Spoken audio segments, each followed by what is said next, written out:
What's going on? Welcome back to the channel, Chasing Green, where we're about all things duck hunting. Today I want to talk to you about spinning wing decoys. And one thing I've learned in my time of duck hunting is that ducks can act very differently depending on where you are. And that doesn't show itself in any bigger way than in spinning wing decoys. Ducks can respond to them very differently depending on where you're at in the flyway and what time of season it is, as in early or late. But having hunted in so many different spots, there's three things that I found to be pretty universally true, no matter what place you are hunting. A huge myth I always hear when people are talking about spinning wing decoys is that you have to have your spinner aligned with the wind. It has to be facing into the wind. We disregard this all the time. The main reason why we use spinning wing decoys in our strategy for hunting is to gain ducks' attention from a long distance. We're simply trying to get ducks to look at us that normally wouldn't. So in that instance, I'm only worried about facing the spinner in the direction the ducks are flying. I could care less about what direction the wind's blowing. Let's just say you're hunting a lake and you're hunting a cove off of the lake, and all the ducks are using the main body of water. They're not flying in the cove that you're hunting in. Well, I'm facing the spinner towards the main lake. I don't care how the wind's blowing in that cove because I want them to see my spinner and come over there to me.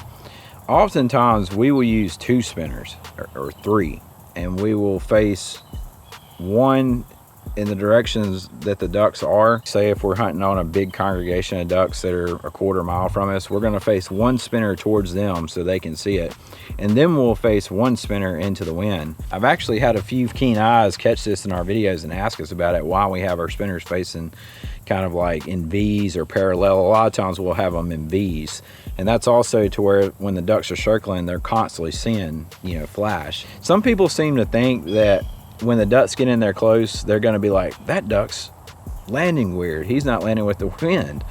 Well, I got news for you. Ducks don't always land with the wind. Yes, generally they do. But I've had ducks land completely backwards, come in there and spin around. I mean, they do crazy stuff all the time when they're getting down. So that's the number one thing I consider when setting up my spinner. It's not the wind, it's what direction are the ducks going to be coming from? How can I get their attention from a long distance?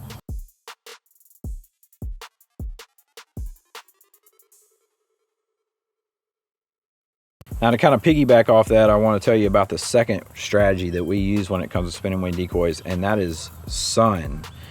We try to use the sun to our advantage. If you look, when the sun is directly shining on spinning wings, you're getting 10 times the flash than if you got it, say, perpendicular to the sun.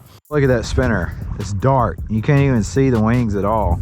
Now, maybe the birds can see it better in the air, but from my view, when the sun's at the back of the mojo, I mean, it's basically worthless.